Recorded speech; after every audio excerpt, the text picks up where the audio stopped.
through by Myers. And the lead is down to 24. Kickoff for Seattle. And after the touchdown, here's Myers to boot it away. And that one will bounce out of the back of the end zone, so we will start here at the 25.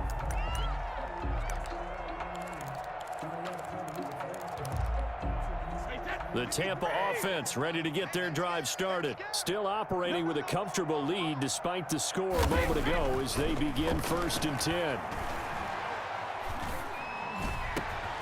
And this is going to be caught. He won the fight for the football. And he'll be taken down, but not before they work it across midfield. 1st and 10. So 1st and 10, and if they score on this drive, might have to start digging in our second half blowout material. Buccaneers 31, Seahawks 7.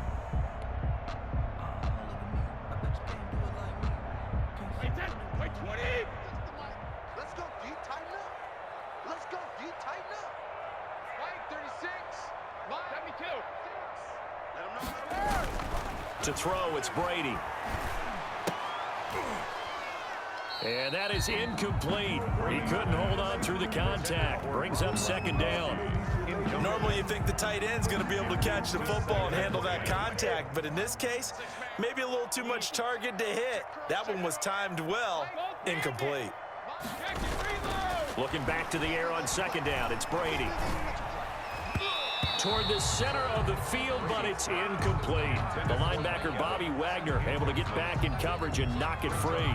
Quarterbacks work all the time on manipulating a defense with their eyes and their head movement. In this case, he just stared the receiver down. That allowed for excellent coverage, able to knock that one away. Throwing is Brady on 3rd down. He's got it complete to Gronkowski. And they go backwards here, losing yardage back at the 48-yard line. That'll set them back with a loss of 3 on the play. And that's going to make it 4th down.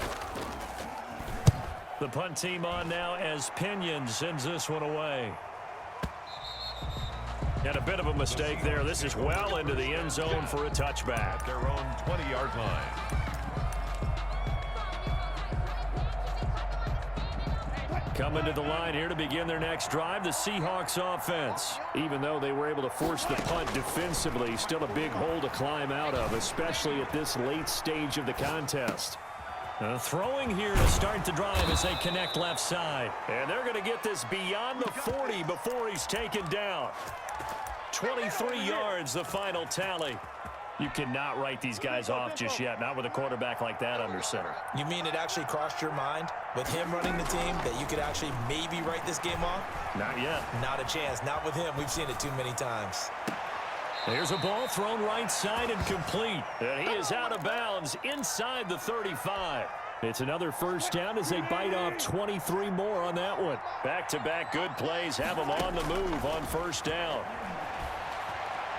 He lets it fly for Lockett. And incomplete on the deep ball.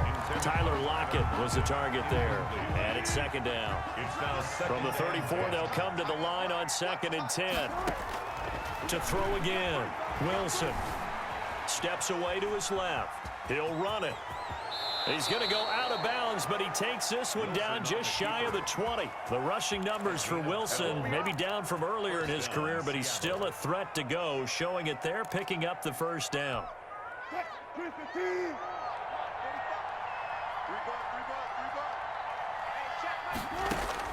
On 1st down, Wilson.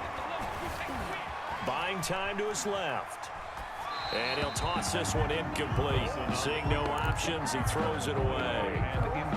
Well, the trials and tribulations of being a quarterback in this league, it's tough. It's got to be wearing on him out there. Well, he has been sacked a number of times. He had an interception, so I'm going to give him a skosh of credit for hanging in there and trying to make something happen, despite the amount of pressure he's been under this entire game.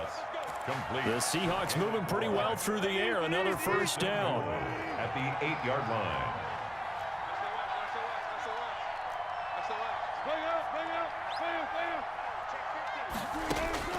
From the shotgun, Wilson flushed out right. And it's a Seattle Seahawks touchdown. Touchdown. Well, I'd have to say that for him, that was an all-encompassing drive because it was his arm that got his team down to that point, but his legs that finished the deal. Give him credit for making it happen.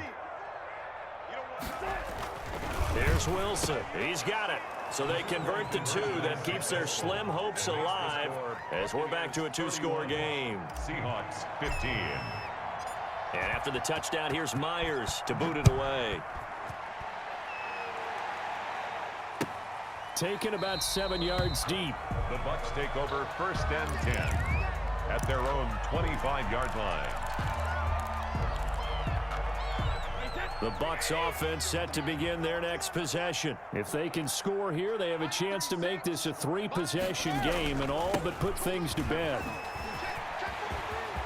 First down and much more here for Jones. And now nothing but green ahead of him.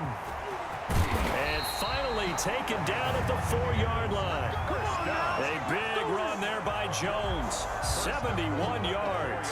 Well, that's a carry they have to be satisfied with, and throughout this game, they've been satisfied with what he's given them. Whenever they've needed a big run, a first down, he's the guy they've turned to. And it doesn't matter what the defense thinks. They feel like they've got the confidence to keep handing it to him and keep picking up good yardage. Pick up of 2. More muscle up front for this 2nd and 2. They've got 3 tight ends out there. They'll try and run it in with Jones. And this one will wind up with him losing yardage back to the 4-yard line. Call it a loss of 2 on the play. And that is going to set up 3rd and goal.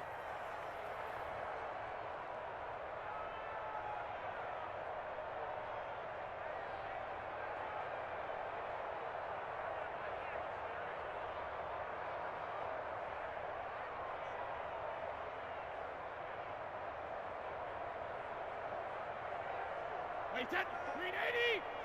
Check, watch 54, watch 54. I'm here. Malcolm. I'm here all day. Now Brady. And intercepted. Maybe the turning point they need. Trey Flowers picks it. He's at the 50. He's at the 30. 20. And he's going to score. It's a Seahawk touchdown.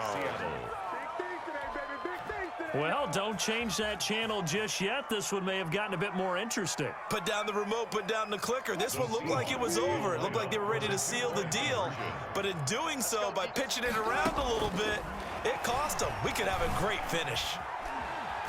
And he can't find a receiver, and he's brought down. A very pivotal two-point try that does not go their way. Now it's a big uphill battle for the rest of the 4th quarter. The attempt was to try and make it a one-score game, right? Touchdown, get 2, and now you've tied it up. Instead, they don't get it, still down 10. Fielded in the end zone. And he'll get it up past the 20 to about the 22. The Bucs take over 1st and 10 at their own 22-yard line.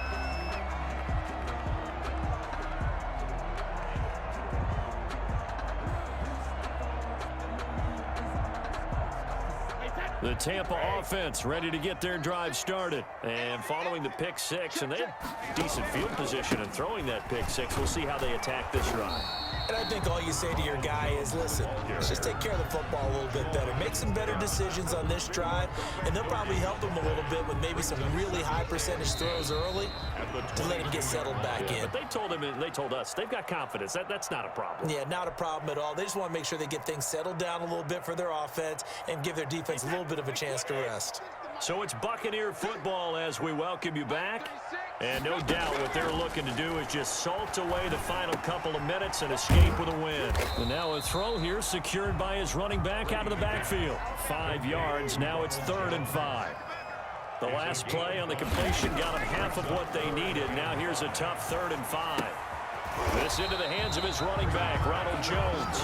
And he's going to be taken down here still a couple yards short of the first. It'll be a 3-yard gain, and it'll be 4th down. They'll go for it. It's Brady. And that is incomplete. The Bucs try it on 4th down, but come up empty. And the Seahawks, they'll get the football back in outstanding field position. Whether it's a touchdown or a field goal, whatever it is, they need to score quickly here on 1st down. Now Wilson. Escaping the pressure right. Now he'll pull it down. And they'll have it in the red zone before he crosses over out of bounds. Give him 10 that time, escaping the danger, running with it, and picking up a 1st down. So here's a 1st and 10 now, down inside the 20. Now a throw to the end zone on 1st down, but it winds up incomplete. That was a touchdown if he could have hung on. Instead, it was a well-timed collision to jar that one free. After the incomplete pass, here now is 2nd and 10. Wilson to throw. Eluding the pressure right. He's going to take off with it. And give him 10 that time as he was able to get away from the pressure and get a nice gain. A gain of 10 brings up 3rd. Here's Wilson. Dancing to his left. He can run, and he takes this one into the end zone, and all of a sudden, here in the final minute, things get a little bit tighter. Okay, game on. Don't go anywhere yet. You got a 1-score game now. Probably going to rely on the onside kick coming up. Yeah, they have to. It's not a high-percentage play, but it's better than not having a chance at all. And that's when you put your leapers and your flyers on one side, get that high hop, and hope that one of the guys can come up with it. And on the other side, get that hands team ready. No doubt about it. Now the Bucs going to use the first of their timeouts. That'll leave them with 2 remaining. We'll be back after this. For Seattle. And the Bucs are on this one. And that should just about do it. 4th quarter, they felt like they needed the football back. Unfortunately, they couldn't get it. And I know we've brought analytics into the game, and someone has said here that the data says that when a team's expecting an onside kick, 80% of the time, the team expecting it, they do actually recover the ball, which is what we saw here. I just wonder if that number is much more of a anecdotal type of a number. Kind of like when the coaches tell us, well, when you score on special teams, 93% of the time you win the game. I'm still waiting to see that number is empirical.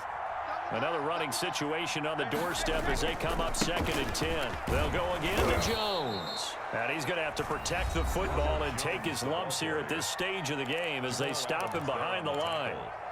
Charles, why didn't they just take the knee there? You're asking the question that I'm asking as well, because we've seen a lot of football where coaches decide maybe they get a little greedy. I don't know if they're doing it for stats or for what reason. We've seen it happen in college. And how about in the NFL? The miracle of the Meadowlands. All they had to do was take a knee and the game was over. The Giants ran it one more time. Ball popped free. Philadelphia picks it up and wins the game. What year was that? 1978. I think it was in November.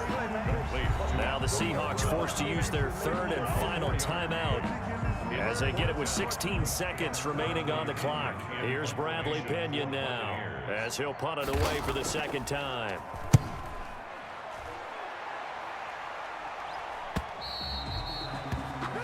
The Seahawks take over 1st and 10 at their own 20-yard line.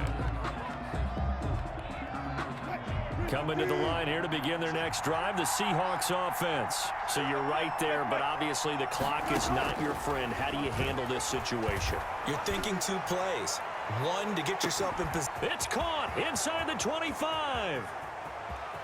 And he's across for the touchdown, and it's likely the game winner here in the closing stages. Might be seeing that one on the highlight shows tonight. The home run ball here in the 4th quarter to take the lead. There's nothing like being aggressive, preaching that to your team, and then following through. All the way through. Go ahead and throw one more up there. Why not? It's been a great game, and we are not done yet. And it would appear they're going to get out of here with a come-from-behind victory. Makes the score Seahawks 35, Buccaneers 31.